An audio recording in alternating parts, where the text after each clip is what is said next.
Morning, boys and girls, ladies and gentlemen. I'm VJ Vernon Husky, the Big Vanilla Funny, the Big Vanilla Sports Talk Poppy, and welcome to another explosive episode of VJ Said What I Said here on Infanity TV and InfanityTV.com. Before I get going and tell you about today's show, make sure you go to Infanity TV on YouTube. Click like, subscribe. We over like 12, 13,000 followers, man. Tell your boys, and tell your boys, your baby mama, cousin, sister, brother, and all of them. Make sure they come in and tune in for all the great content shows we got there. And then, of course, you want to check out VJ Said What I Said. So, I want to get right into the show today. We have some late-breaking NFL news I'll get to you soon here in a second. We're going to talk the state of the NBA. And I have a question that I want to propose you all about two young NBA stars. And who would you rather have leading your team into the future? All that and more coming up on VJ Said What I Said. But first, as always, we're going to start with Word of the Day.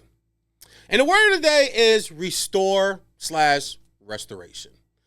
Restoring and restoration takes a lot in life. When you think about it on a personal level, sometimes you have to restore your faith. So for some of you that grew up in the church, the church, or where I come from, the church, right?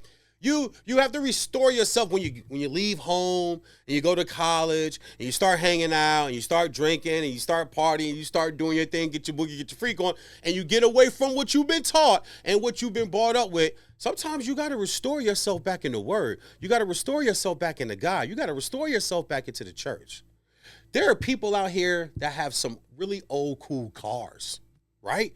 What do they tell you about that 72 Chevy or that 56 Ford or that 78 Impala, right? Or that Mustang, that 64, that 62 Mustang? What's the word they use for that? I brought that car and I restored it. That means they brought it back to life.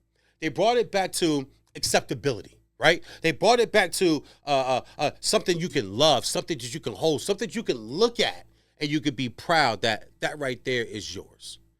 When you look around sports, it's the exact same thing. There are sometimes things go down. If you look at baseball, right? Viewership went down in baseball. We needed to restore the faith in the fans. We needed a restoration of Major League Baseball. What did we see happen? Pitching clock. You can overthrow in the first base 2 times. Bases are bigger. They have a ghost runner now. They did things to try to restore it. And if you go look at the numbers, ladies and gentlemen, boys and girls, you go look at the numbers, they did restore baseball as far as getting viewership back in, getting people back into it. There are people that say, hey, a baseball game shouldn't be no more than 2.5 hours, 2 hours and 45 minutes. And that is, people love that. Me, I don't care. I'm at the park. I got my feet up. I'm in the cheap seats anyway. I don't need to be super close. I got a bag of peanuts. I got water, maybe a Dodger dog or two, my feet on the seat in front of me, draped over because nobody's sitting up there but me and whoever I'm with, and I'm chilling. It could be 3 hours. It could be 3.5, 4. If I want to get up and walk around, I'll get up and walk around and stretch. I don't need to get to the stadium and know that in 2.5 hours, I'm going to be out of the stadium. It doesn't bother me that way. You ever go to an NFL game and you're watching that clock dwindle down and you're like, man, this is just so much fun. I just don't want to leave. I do. When I'm covering the Chargers and the Rams out here at SoFi, I'm looking at the clock like, man, it's only 4 minutes left in the game because it's been so fun. I hate the fact that it's so timed, right? But baseball had to do something because their games aren't timed and you don't know how long a 9-inning game is going to go. And we can go to 13 innings, we can go to 15 innings, we can go to 11 innings, we can go to 12 innings. But they did something to restore. A lot of times in life on a personal level too, you have to restore your own faith into something. Maybe it's your career. Maybe it's a relationship. Maybe it's a connection. You have to figure out where your restoration and restoring process in your life needs to be. It's the same way in sports. The NBA is trying this, and we'll get into this a little further in the show, but they're trying. They're failing miserably, but they're trying to somehow restore viewership. I always just say just put the product on the court. Talk about the games, not personal narratives, not if, ands, and whats. I tell people all the time, if was an eighth, we'd all be high. If this, or if he had this, or if that, or if. They're trying to restore viewership, love, appreciation back into basketball, the NBA, but they're failing miserably. Everything is a tournament now. No one wants to do anything. No one wants to show up. No one wants to play hard. Injuries. The refs are crazy. I was just covering the Lakers and Wolves right across the highway or the bridge right here just last night.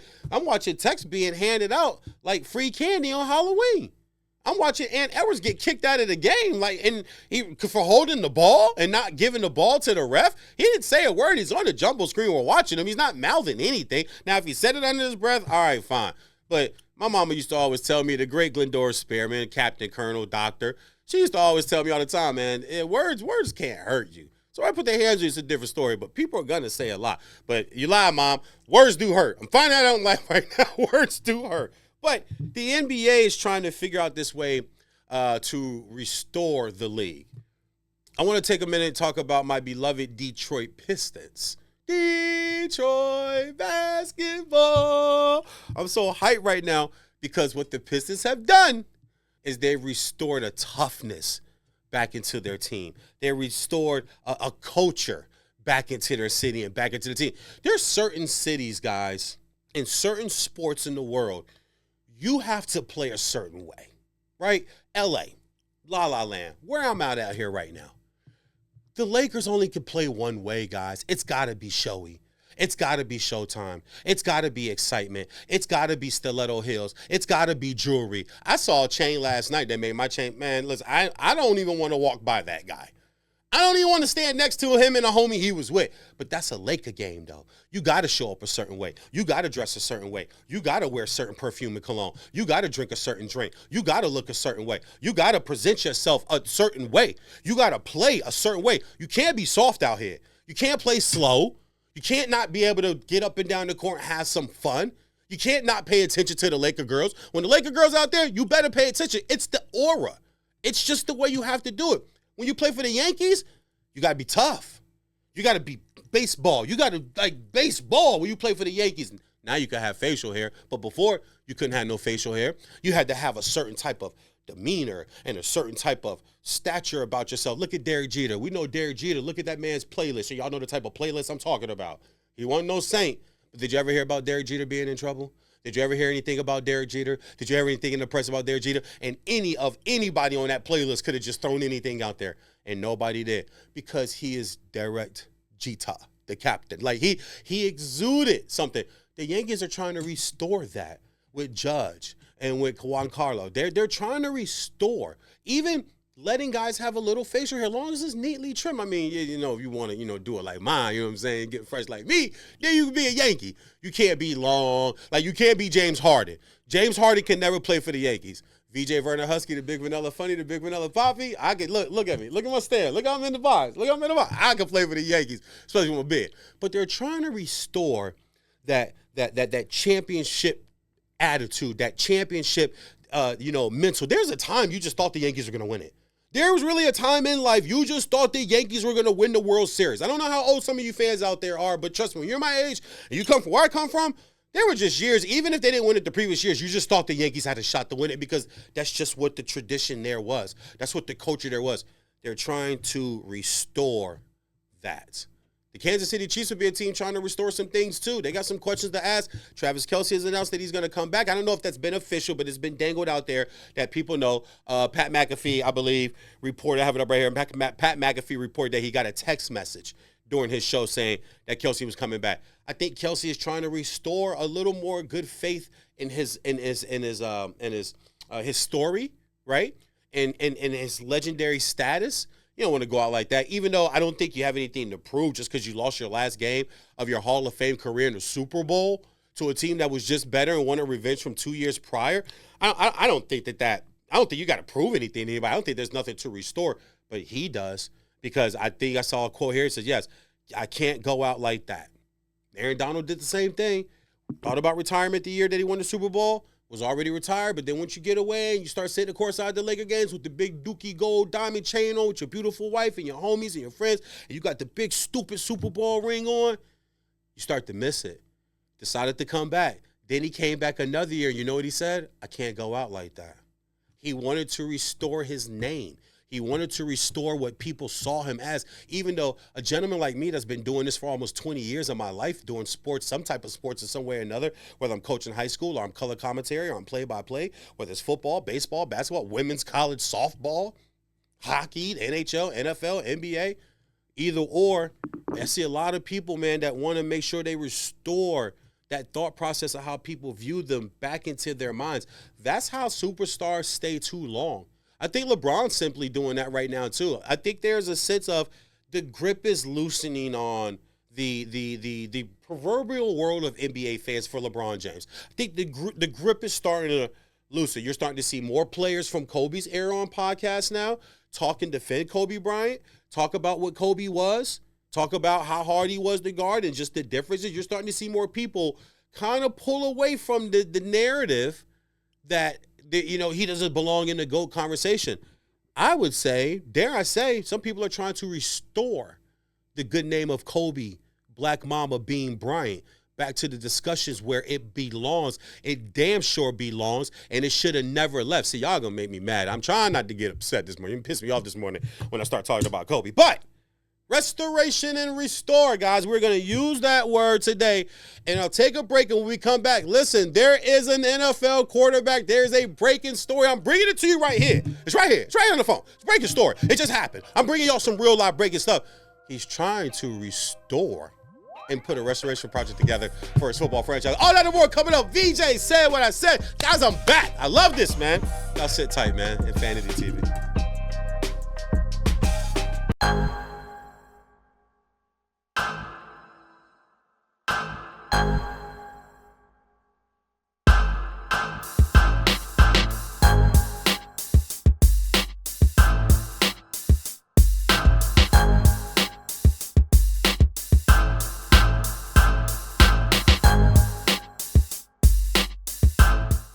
Everybody ready? Come on, let's go. The Rick Flash Show! Let's go! The Rick Flash Show! Let's go!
And welcome back, everybody, ladies and gentlemen, boys and girls. VJ said what I said. Infanity TV. As always, make sure you go to the Infanity TV YouTube channel. Click, like, subscribe. Also, make sure you follow me, Big Vanilla Funny, on Instagram, VJ Vernon Husky on Twitter, or as they call it, X.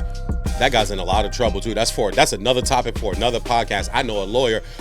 All right. Anyway, never mind. All right. So look, breaking news in the NFL today. Now, I wouldn't be myself if I didn't victory lap. I know some of you guys out there can't stand a VJ victory lap, but guess what? I don't give a damn. I don't care, because all you have to do is listen. See, the problem in the world, people don't listen. And then when it comes out about what they should have listened about, then they want to get all in their feelings about it. So a week ago on my radio show on another network, my national syndicated radio show, we talked about quarterbacks and where quarterbacks probably could end up and where I would want to see some of them be. And one of the names the quarterbacks I had was Derek Carr, Matthew Stafford, Aaron Rodgers, discount double check, Brock Purdy. Brock Purdy's off the board. It has been announced the Niners are working on the deal. They've already started to set up and work on the deal. This is the physical NFL year calendar coming up in March, and that's when they start to try to work a lot of these big deals out. So, excuse me, I don't know if he gets the $60 million. I don't. I don't think he should get the 60 mil, but I don't think you lowball him at 53, 54, maybe 57, 58, maybe 56.5 is where it works. I'm all for next man up. You know what the problem with the quarterback contracts is that next man up is like that got the 60 from Dallas, and now you got to go over that. And you have to ask me, he's been over a Super Bowl VJ. I get it. Okay, cool, but is that still worth $60 million? And now you got to let Debo go. You've given him and his agent permission to seek a trade, Miami Dolphins. And now you have some other things with Trent Williams at the left tackle position. So it's getting a little dicey. It's getting a little dicey there with the Niners, but they're going to work on that deal. Sam Darnold was another name, too, that I had here with a question mark. Then the three college guys, you have Dylan, you got Cam, and you got Deion's son, Coach Prime's son, Shedeur. So those three quarterbacks, too, where are they going to end up? And then the last one I have here was Kirk Cousins, because there's a big question mark there. It looks like Michael Penix, a.k.a. Big Do-Rag, is going to take the position there in ATL and be the starting quarterback there. But the breaking news is Matthew Stafford, as I said on Saturday, I would like him to stay where he is. I would like them to figure this out. It doesn't make sense to leave. And all these reports now, I want to say his name so bad because I'm sick of the reports is. I'm the report. I'm going to go with the reports. Yeah. You know what the reports were about 3 or 4 days ago? That the Rams were growing tired of Matthew Stafford because his wife and the podcast and all that other stuff. Well, this doesn't tell me that. What this tells me is that he's restructuring his deal and he will stay right here in Los Angeles in SoFi for the Los Angeles Rams for the 2025 season. So when I'm there covering the Rams again this year, I don't have to talk to a new quarterback at all. I get to talk to Justin Herbert. I get to talk to Matthew Stafford. They both like me. They both know me, and they will remember me, and I'll remember them and step to them, as I always do, very professionally with a lot of energy and a lot of entertainment value. Now, the reason why this works, in my opinion, is because why would you want to start over where you have some other really young pieces like Jared Verse, Defensive Rookie of the Year this year, Kyron Williams at the running back position, my man from VA, 2 up and 2 down, running back out of Michigan, Blake Corum. You have Puka Nacua. Now, Cooper Kupp's name's been thrown out there. Coop's having a kegger, dude. Coop's having a party. Cooper Kupp's name's been thrown out there. I'm not moving on from Coop. I'm not moving on from Coop if I'm the Rams. You pull Coop in too and say, hey, look, excuse me. And you pull Coop in too and you say, look, Matt gonna stay one more year. Let's go all guns in. Let's go all guns in. Who in the NFC is scaring you guys? Who in the NFC is scaring you? The Lions are the Lions. They've lost all of their coordinators. They've lost a bunch of coaches. You got to replace those people. The Eagles are the defending Super Bowl champions. We have no idea what's going on with Dallas and Michael Parsons, but you did pay CD and you got Dak at $60 million, but you also got a new head coach there too. Who over in the NFC West who are you scared of? You scared of the Niners? The Niners are going to lose pieces. They're losing who wants some of Debo. I think Trent Williams is out of there. I always tell people, in my opinion, just my own personal football opinion, you have a 4-year window to win a Super Bowl. That's it, unless you have the best coach in football, the best home field advantage in football, and the best quarterback in football. And 9 times out of 10, that was the Chiefs for the last 7 years, and that was the Patriots for the previous 21 years. Yeah, you'll get some other teams that dabble in there, but what do those teams have? You had the Steelers that stole a couple of Super Bowls. Who they got? Great quarterback, Big Ben. Who they got? Mike Tomlin, one of the top coaches. You want to go to Heinz Field and play in January? You want to go to Western Pennsylvania and play on muddy, soggy, slow, cold, sleety field coming from your little beautiful city down south or even in the Mid-Atlantic area, AFC team? You want to go out there and play a playoff game? No one was going to. You know the only person that can go out there and win a game? Tom Brady. Tom Brady was the only person that could go to Heinz Field and win a football game in January when it counted the most. It's hard to do. So if you don't have those 3 things, you don't have a shot.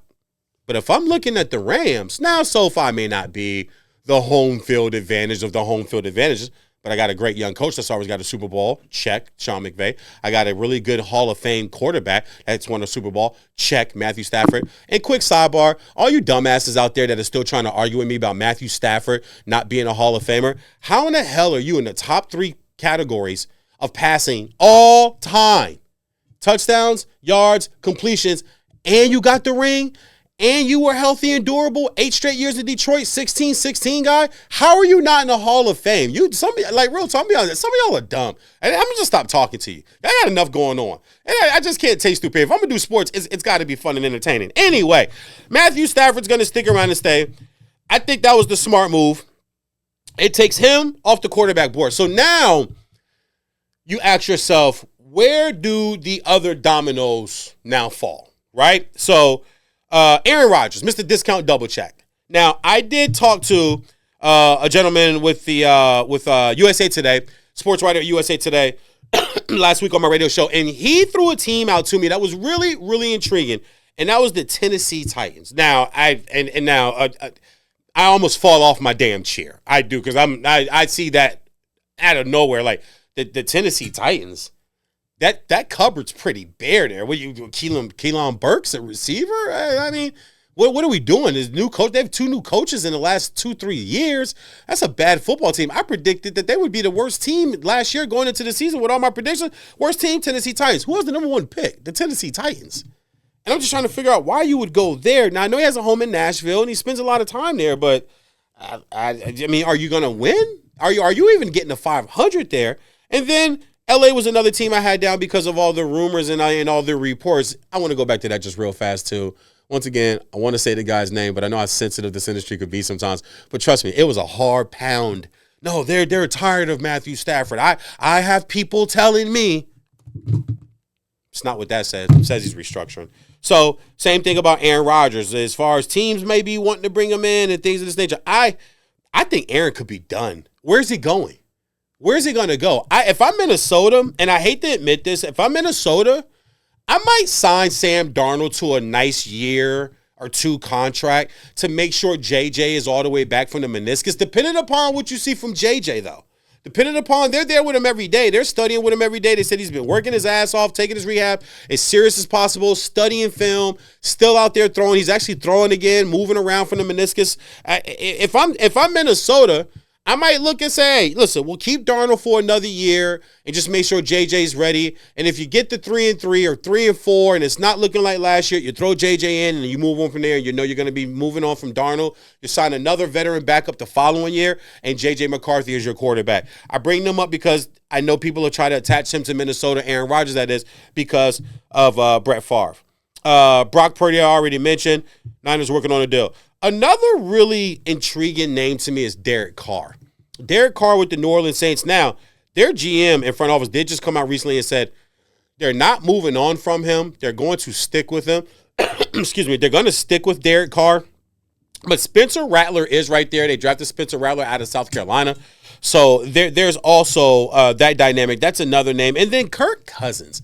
What do you do with Kirk Cousins? $100 million deal, guaranteed money. You go draft Penix, and I've always been on the side of this. Was signing Kirk Cousins to a $100 million guaranteed deal, knee-jerk reaction, not a good idea? Yes. But I don't go, well, then it was stupid to draft Michael Penix. No. It's okay to admit you made a mistake. Accountability means so much. Anybody that knows me will tell you there's one thing that I just can't get over in life. And I don't know if I need to pray more, do more meditation or yoga. But it's unaccountability from anybody and anything. Drives me insane. Because there's nothing worse than someone saying, not my fault, not me. But the Atlanta Falcons didn't do that. The front office, remember when they drafted Penix? The owner didn't know. They kind of colluded together like, look, but we got to do this because we just have to admit we made a mistake. But you don't make a mistake and then compound it by making another one. You try to atone for the one that you made. So you sign Michael Penix, you sign Kirk Cousins. You realize that might not have been smart. And Michael Penix is sitting right there at number 8 in the draft. You take him. And what happened this year? Kirk Cousins went 3 or 4 games just throwing interception. It was like Oprah Winfrey giving out free shit. You get an interception. You get an interception. You get an interception. You get an interception. Here, you want one? Never had one in your career? You get an interception. Hey, safety, undrafted guy. Never had one of these? Hey, watch this. No. Stay right there. Stay right there. I'm going to throw it right to you. Bam. Interception. Everybody got one. And you ended up playing Penix, and Penix finished the year. Now, you're stuck with egg on your face, but you did correct it. You have to get from the contract, I get it. But you know what you don't have to do? You don't have to find another quarterback. It was always the smart thing to take Penix. I argued this point so much on radio and TV that people are like, no, stupid. No, you don't compound a mistake by making another one. Taking a rush in or a receiver or guard at that pick at number 8 would have been compounding a mistake. You take the quarterback that's sitting right there. You worked them all out. You like the kid, obviously. You started him and started playing him when Kurt started giving out interceptions. Like it's okay to admit you made the mistake, but don't run from it or try to compound and hide it. Admit you made a mistake and go. That's what the Falcons did. So now, where does Kirk Cousins go? This could be the most quarterback-driven offseason I've seen in, I would honestly say maybe the last 15, 20 years. Because where are guys going to go? In my head, I'll try to go as fast as I can before we go to break. All right, Buffalo got a quarterback. Giants, oh, there's one. Okay, so the Giants need a quarterback. Okay, so here's one.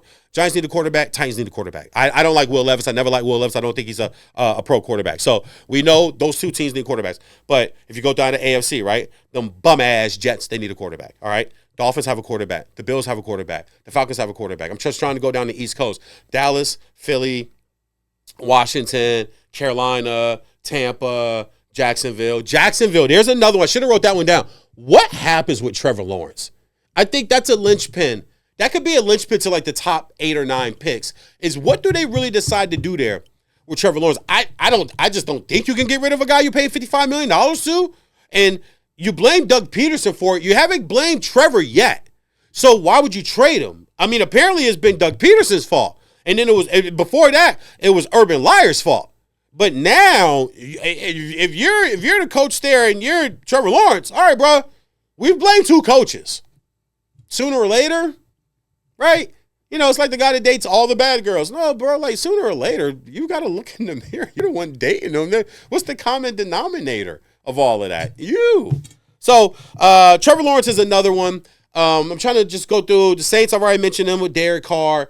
It's just not a lot of teams. I'm just trying to pick up. Detroit's got a quarterback. Green Bay's got a quarterback. Chicago's got a quarterback. Minnesota's got a quarterback. Kyler Murray in Arizona. What happens there?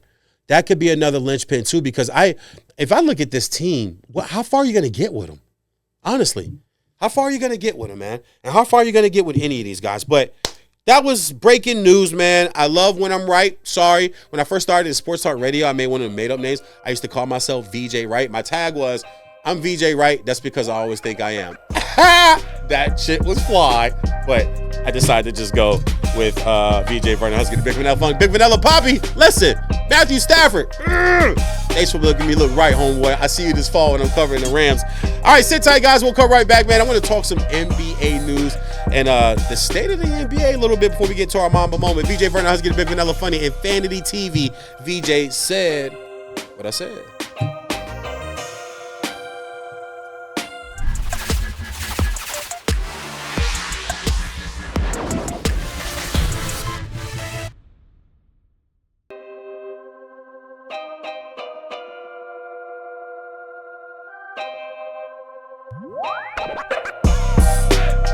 What's going on, everybody? VJ Vernon Husky said what I said on Infanity TV on YouTube. Once again, as always, make sure you go to YouTube, go to Infanity TV. It's right there on the screen. Y'all see how which way I'm pointing. Y'all know which way I'm pointing. Y'all see it on the screen. Go to Infanity TV on YouTube.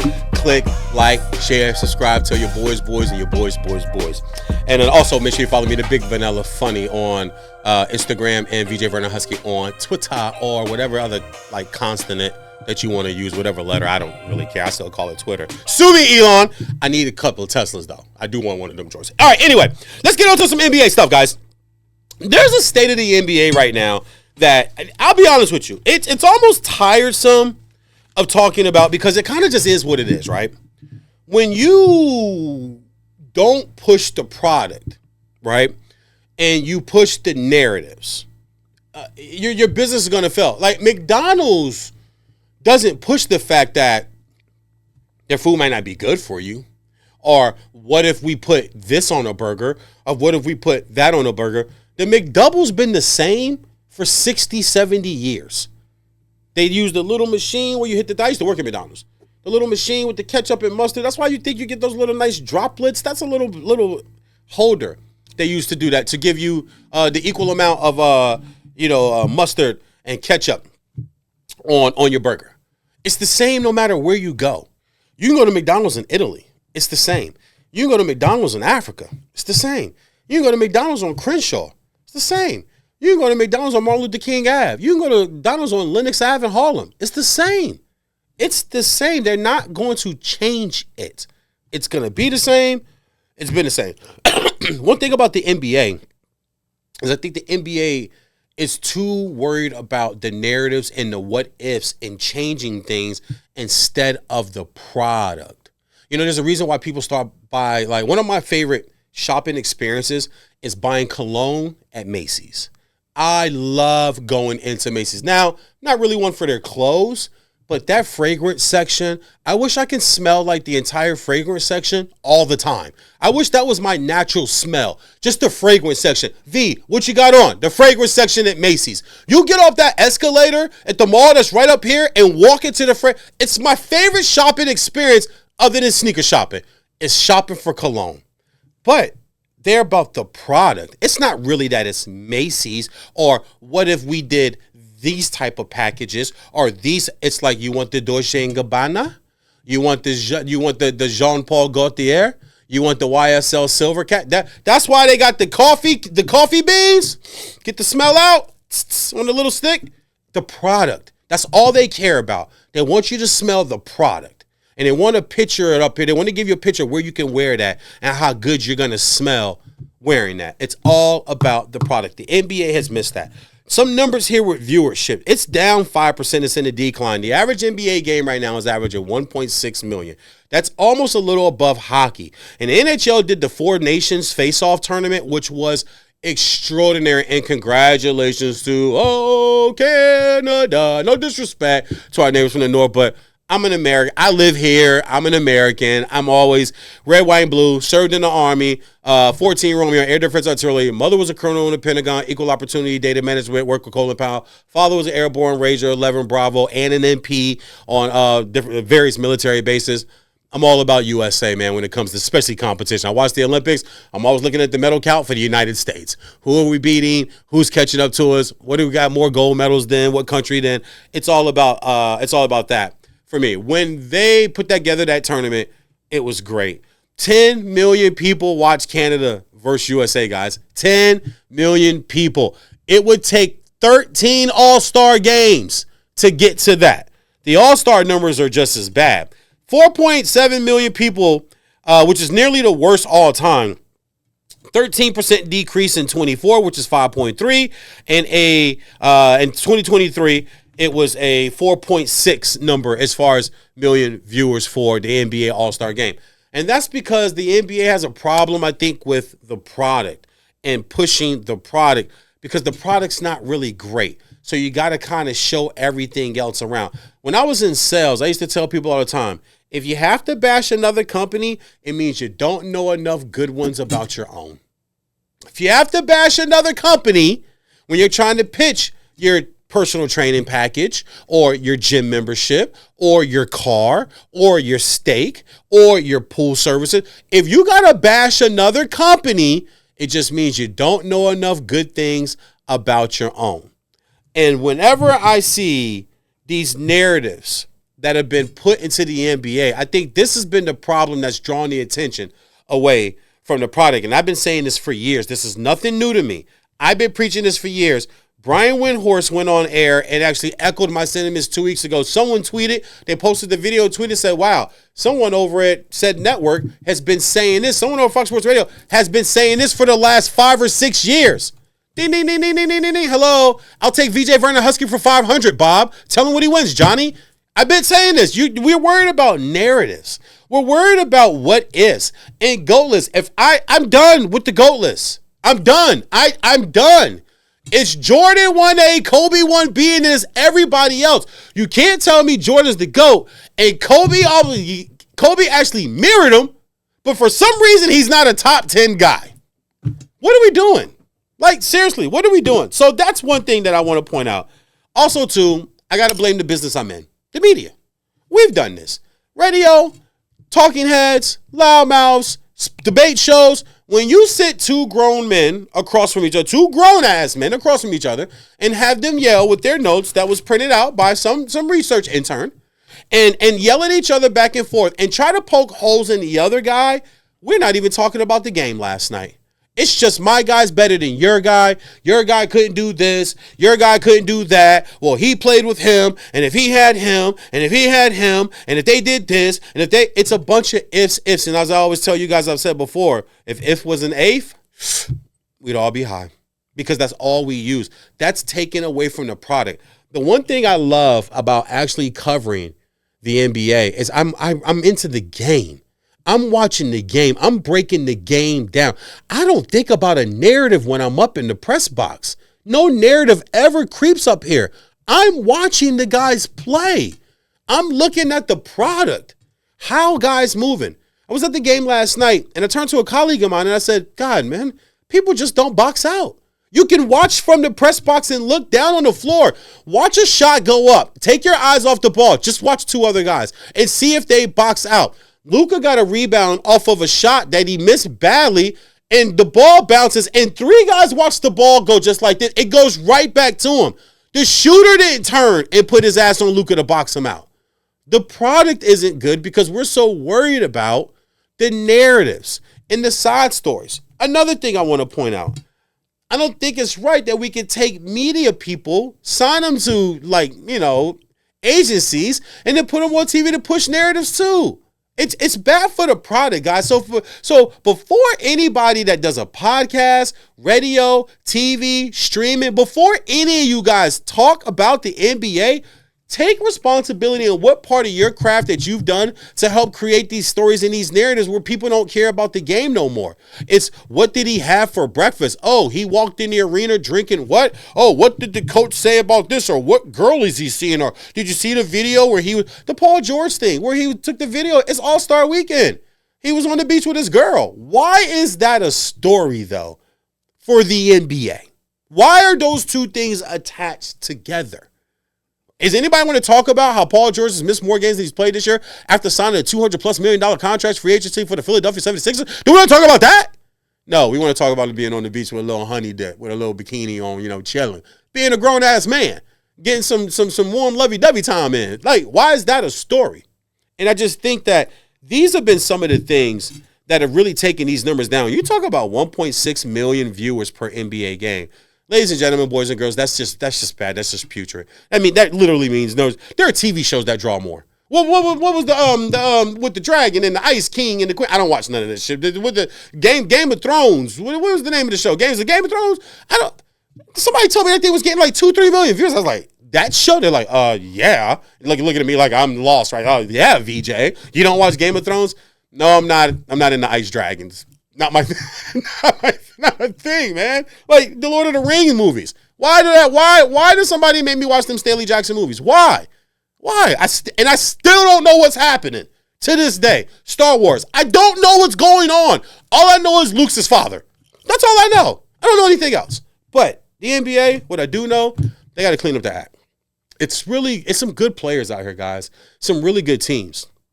And because of that, I want to swing to let's touch on this. I'm gonna leave that alone, man. NBA, clean it up. All right, 8 in a row for my beloved Detroit Pistons. I gotta do it again for y'all. Detroit basketball. I can hear Mason doing it right now. My beloved Detroit Pistons have won 8 in a row, and I told you guys back in October during my NBA preview what the Pistons were going to be right now. They have a complete basketball team. I was actually at the game where they were here in LA, come out here to play the Lakers. Courtside, got a chance to talk to Trajan Langdon. Shout out to Trajan Langdon, the good man there, the Alaskan assassin back in the day, drafted by the Cleveland Cavaliers. Actually went overseas to play in Spain, won 2 championships and 1 player of the year when you're over there in Spain. Once the whole NBA thing didn't work out for him, is now president, player operations VP for the Detroit Pistons. Position used to be held by my man JoJo Dumars, former Finals MVP and 2-time NBA champion, along with Olympic gold medalist. I believe he was on Dream Team too. I'm not mistaken, but I believe he was. If he wasn't, my bad. Messed up by drafting Darko Milicic. Could have had Carmelo Anthony, but felt we had Tayshaun Prince, and that was about the same. Nah. Okay, but my Detroit Pistons sitting at 33-26, the 6th seed in the Eastern Conference right now, and I'm going out on a limb right now. I'm telling y'all hearing it first right here. VJ said on Infinity TV.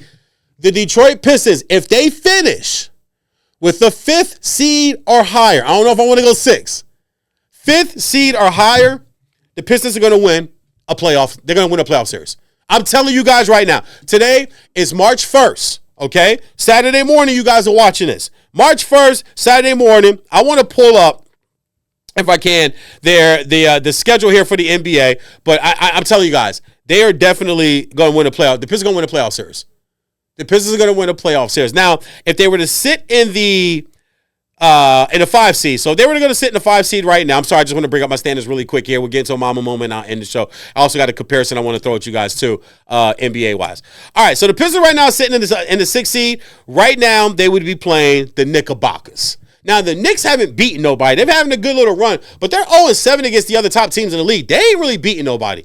But I'm putting my trust in my Pistons. I'm putting my trust in what BJ Bickerstaff has done, son of Bernie Bickerstaff. So coaching is in his blood. He's come over and completely transformed this team. They play hard. Remember earlier in the show I told you guys that you got to play a certain way in certain cities? You got to play hard in Detroit. You got to play roughhouse defense. They throw little bodies around. Isaiah Stewart is a lunatic. You need one lunatic fringe. We got that in Isaiah Stewart. We got a superstar stud, former number 1 overall pick out of Oklahoma State, a.k.a. Cunningham. Remember, Ivy was averaging 17 before he had a season-ending injury. Ivy was on the road, too, at game number 30.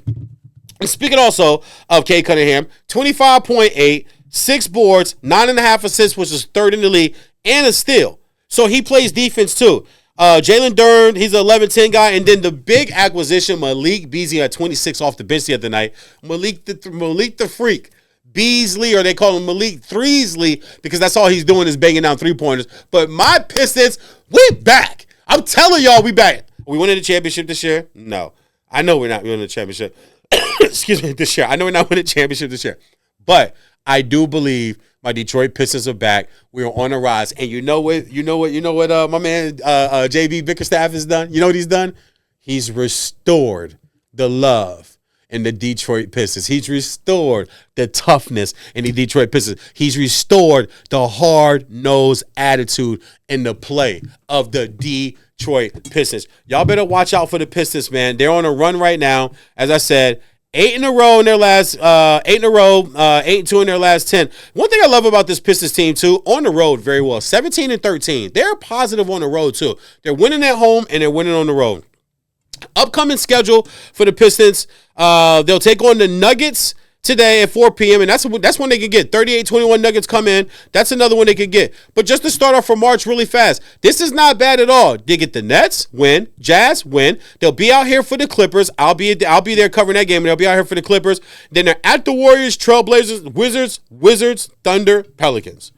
The Pistons can win 8 or 9 of those games. They can definitely get 8 or 9 of those games in. So it's looking up for Detroit to possibly move themselves up to that 5th seed. Now, if they can somehow get to the 5th seed, they'd be playing the Pacers. That means the Bucks would have to take a little fall right now, and they're in shot of it. They're only a half a game behind the Bucks in the 5th. They're only a game behind the Pacers in the 4th, and they're 5.5 behind the Knickerbockers at the 3rd. So it feels like the Knickerbockers would be at the Knickerbockers are going to finish at the 3 seed, and that's fine. So the Eastern Conference look is going to be Cleveland, Boston, and the Knickerbockers. Cleveland's got a 6.5 lead over the Celtics, defending NBA champions. And then you got the Knickerbockers right there. They're 4.5 or 3.5 behind at 10 out of first place, but 6.5 and then 10. So that's 3.5 behind the defending champions. And then 4.5 games, the Indiana Pacers 4 seed are behind the 3rd seed Knickerbockers. So I think the top 3 is set. But 4, 5, 6, that's all up. 7, Orlando, that's the plan. They're at 20.5. So they're actually 5 full games behind the Pistons. I think that stays straight where they are right there. So 4, 5, and 6 is where the Pistons are fighting for right now. I'm telling y'all right now, they will win a playoff series this year. And that leads me to one more thing. I got a question for you guys. I won't get too in-depth to it because I'm up against the clock, but I got a question for you guys. Next 5 years, and we'll revisit this next week, okay? You guys can tweet me too. Tweet me at the Big Vanilla Funny, VJ Vernon Husky over on Twitter, and I'll respond if you do. Next 5 years, you got 1 or 2 guys to pick to start your franchise. Anthony Edwards or Motorcade Cunningham. I think it's very valid. I think it's a valid question right now. One's in year 4, the other's in year 5. 6'6", 220, 6'4", 225, 27, 6 and 4, 25, 6 and 9 are their respective numbers right now. Ant shooting 43%, K shooting 46%, 36 minutes, 35 minutes a game for both of them. Anthony Edwards shooting percentage of the first 5 years, 41%, 44%, 46%, 46, 43. Cade continues to build. 41, 41, 44, 46. He keeps getting better. 3-point percentage for Cade over his 4. 31, 27, 35, 36. Had the 27, but that's the year that he only played like 12, 10 games because he got hurt. So his percentage was really low. And Anthony Edwards, his has been building too. 33, 35, 37, 35, and now this year he is shooting 40. One team is sitting at 33 and 26. The other team is sitting at 32 and 28. One's in the 7th seed. One's in the 6th seed. I think it's a very valid question right now. Two guys that you're trying to figure out. Are they the guy? I think it's a resounding yes for both guys. I just think Minnesota gave the franchise a little early because I think Cat's showing what he could be with the Knickerbockers and playing with Jalen Brunson now and playing for Thibodeau, coach he played for before. I think you can kind of see that it could be a little much for Cade. I mean, not for Cade, excuse me, for Ant to be a franchise. I'm looking at Cade Cunningham. He's the number 1 all pick. They already knew what he was going to be. They already knew what they expected him. He knew what they expected the franchise too. So that's the question I posed you guys, some NBA news. Take a quick break. When we come back, Mamba moment before we sign off. VJ Vernon Husky, Big Vanilla Funny, Infanity TV.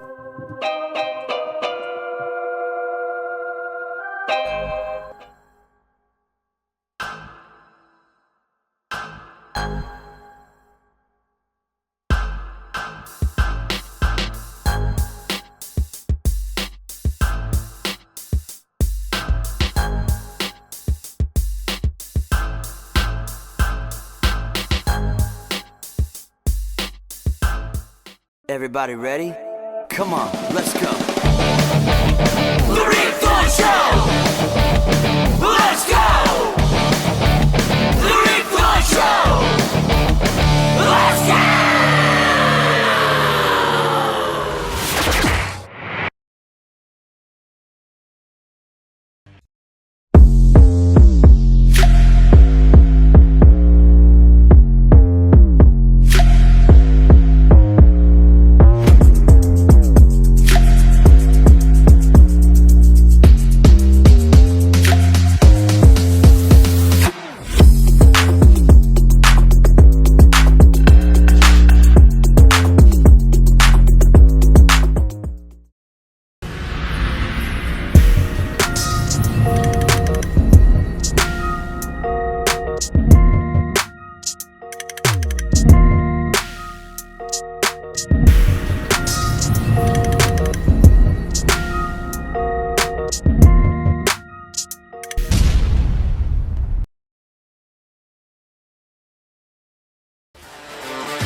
What's good, everybody? BJ Vernon Husky, man. Said what I said. The Big Vanilla Funny, the Big Vanilla Sports Talk Poppy. Great show today, man. As always, I told you guys, please go to Infanity TV on YouTube.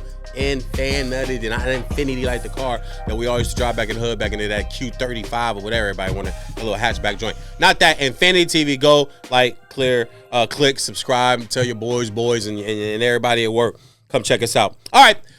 Wrap up today's show, as always, with a Mamba moment. Everybody knows Kobe Bryant was my guy. Kobe Bryant's always going to be my guy. Every time I go to the stadium and go to crypto, I gotta touch the statue. Every single time I gotta touch all the statues. And when all the statues get there, every time I go, I gotta go around, walk around, touch all the statues. Maybe I'll stop and get one of them nasty ass bacon wrapped hot dogs and have something to chew on while I walk around crypto and touching the Kobe statue. But Kobe Mamba moment, man, is always a Mamba moment to me that just reminded me of how great he was and just what he brought to the game. And today I want to bring you guys back in 2005 on December 20th. Kobe Bryant scored 62 points in 3 quarters. He had outscored the Dallas Mavericks that day. They had 61 at the end of the third quarter. He had 62 by himself. He had outscored their team. And it was just one of those moments where he could have gone back in to go for the record. As urban legend has it, Brian Shaw was very upset with Kobe. That Kobe decided, nah, man, you know, I'll get it. I ain't tripping. I'll break a record or something. I don't need it tonight. And Brian Shaw's on record is saying, I was looking at him like, man, are you crazy? You know what you got the chance to go do? I can see it in your eye. I can see it in your face. You on one tonight, man. Like, go get 80, go get 90, go like do something crazy. And Kobe's like, nah, I'm good. They're already up. Phil asked him if he wanted to continue. Kobe said no. Ironically, shortly after that, we got blessed with the 81-point game. And I remember, as legend has it too, as Kobe's walking by him, he goes to dap him up, and he just kind of give him a wink. Was like, "Told you I get it." Told you, because that day, excuse me, broke a Laker record, and still to this day is the number 2 scoring individual game in NBA history. Is Kobe Bryant's 81 points. But today's Mamba moment, just to show you how you have to lock in, never quit, no excuses. Work hard, outwork the competition, continue to work, get up earlier, work more often, work harder, work smarter, do whatever you got to do, but never, ever give up. Remember, the whole Mamba thing is the snake in the saw. The snake wraps itself around the saw and will just continue to squeeze and squeeze and squeeze as the saw is even cutting deeper and deeper and deeper. It's a mentality thing. Is it always healthy? Do you got to be a little sadistic to be that way and do it? Absolutely. But you also could just be normal and not do it that way and never be remembered. Or you could be like Kobe being Black Mamba Bryant and be immortalized forever for that type of mentality. So the Mamba moment today, Kobe Bryant, 62 against Dallas in 3 quarters. He made a career out of shoving something up. Mark, what was the owner? Mark Cuban's behind. Like, remember the amnesty game? I think that's coming up. I think that's in like a few weeks. The amnesty game when Kobe hit the Twitter amnesty that goes into Dallas on ABC Sunday afternoon and just torched them. So, Mamba moment today, December 20th, 2005. Kobe dropped 62 points in 3 quarters. That's our show for today, man. For this week, I appreciate you guys all so much. Y'all know that. I love y'all. God bless. VJ's on Sportsman. Oh, not on Sports.com. It's my own show. VJ said what I said, Infinity TV. And as always, hey, everybody out there, ladies and gentlemen, boys and girls, be good to each other. And if you can't be good to each other, hell, at least be good at it. Take that for what you will, man. God bless. I'll see y'all next week.